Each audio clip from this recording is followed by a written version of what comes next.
Today we celebrate the 5th Sunday of Lent. That means next week or next Sunday is a Palm Sunday. And I want to begin with a very famous story I usually love and give every time. I believe most of you have ever gone to our confessional. But I also believe that few of you have ever tried to check where the priest sits, because when you go to the confessional, you don't see the priest. You are only there by yourself, just speaking to yourself. So, one day, the priest was coming for confession, and he met this man seated in the confessional. And this man told him, I see things have changed in here. 45 years ago, that was my last confession. But during that time, things were a little bit different. And what was the difference? Where he was seated, there was a bottle of whiskey. And then there was a box of cigars.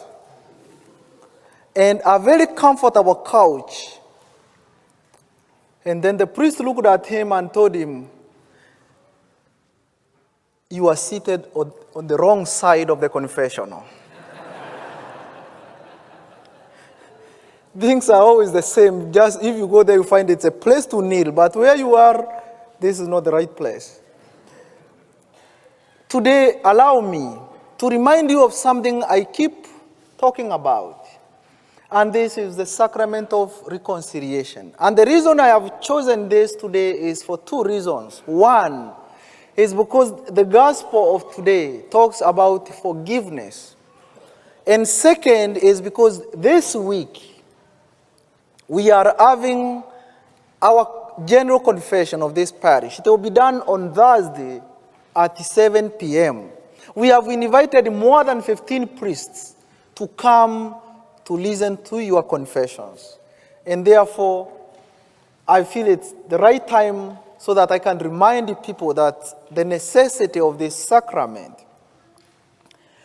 When we come to the sacrament of reconciliation, look at the priest, not as a judge seated at the judgment chair, but look at the priest as a lawyer whom you are sending before the judge to defend you.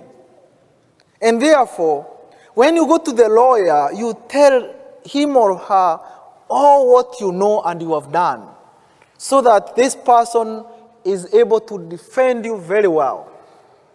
Even when you have committed something and you want the lawyer to defend you, you have to tell him or her, I did it. If you hide, the two of you will perish.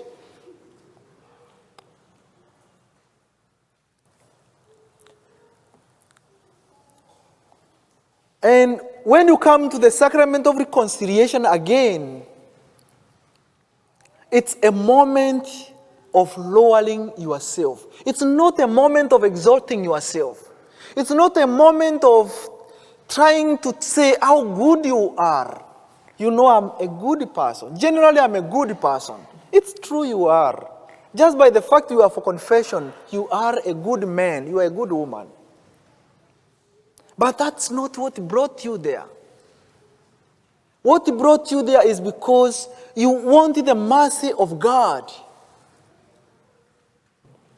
What brought you there is because you are asking for forgiveness for a mistake, for a wrong, for a sin you have committed, not the good you have done. You all know the story of the Pharisee and the tax collector when they came to ask you for forgiveness. The Pharisee came and knelt in the front pew. And he told God, I'm a good man. I fast, I pay this, I do this, all good things. And then he turned and said, I'm not like this man here. I'm not like him. But the tax collector came, knelt in the back of the temple. He did not even want to look up because he was ashamed. And he told God, forgive me, I am a sinner. And Jesus asked, among the two, who did a good confession? Who made a good prayer before the Lord? When you come to the sacrament of reconciliation, again, it's not the time to put a kind of defense. You are not coming to defend yourself. There's nothing to defend.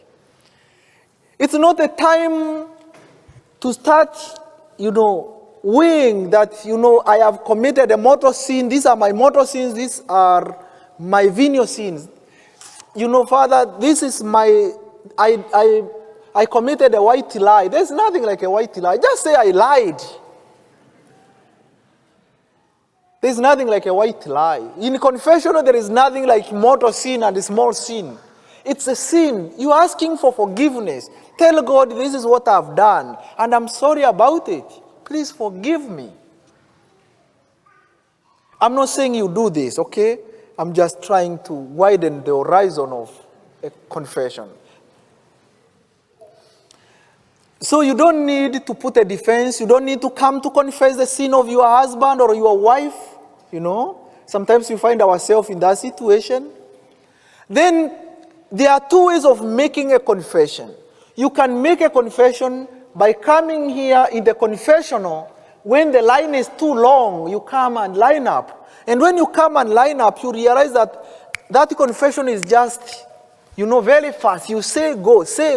There's nothing like trying to say a lot of things. We won't say go, say and go. There are times when people come for such confessions. As a priest, you feel this person does not need this. This person needs a little bit of spiritual direction. But the moment I am there, I don't have that time to help you in the spiritual direction. And therefore, this calls for the other way of confession, whereby you can make an appointment with the priest. And then you sit together. You can still make your confession, but the priest is able to guide you spiritually, so that he can journey with you. Maybe there is something which is bothering you. There are sometimes people come when they are completely hurt. This confession may not completely heal you, because there are times you need more than that.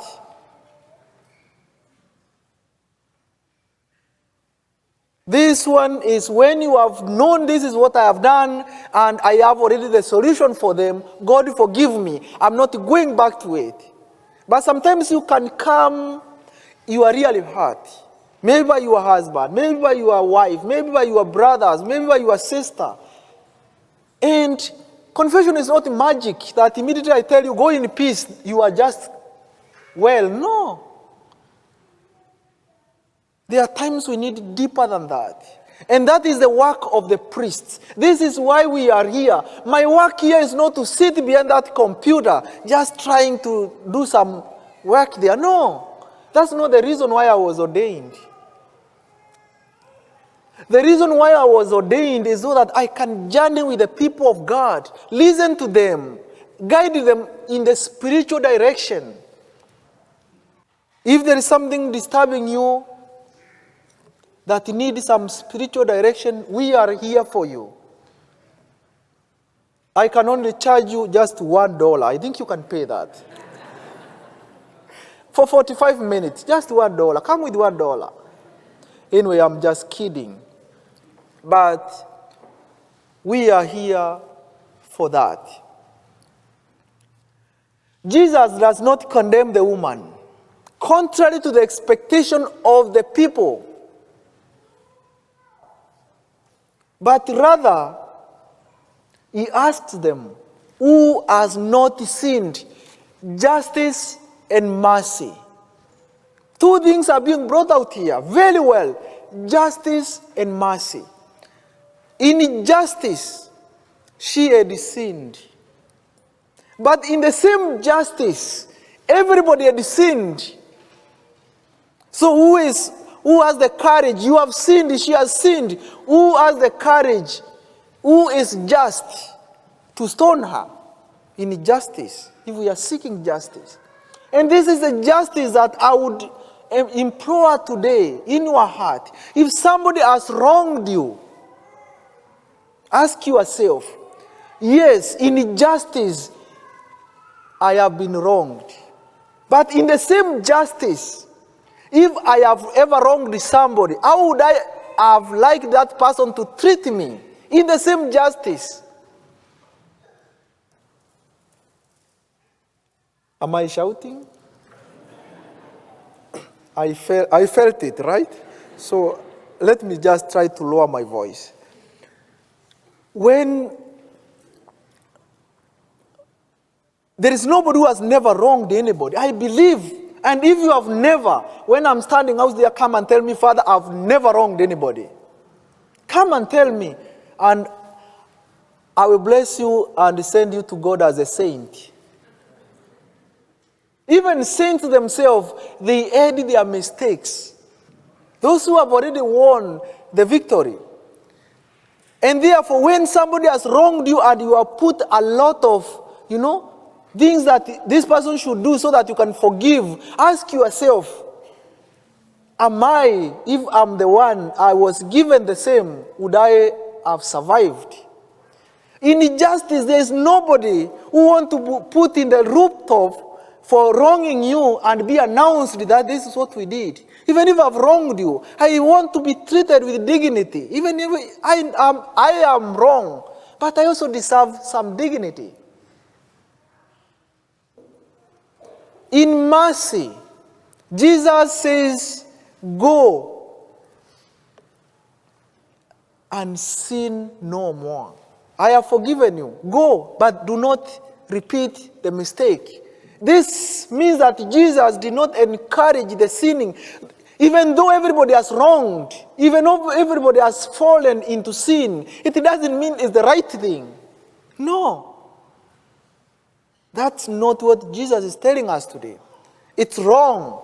Go, but do not sin again. That is the mercy of God. St. Paul says that, count as nothing everything he has gained.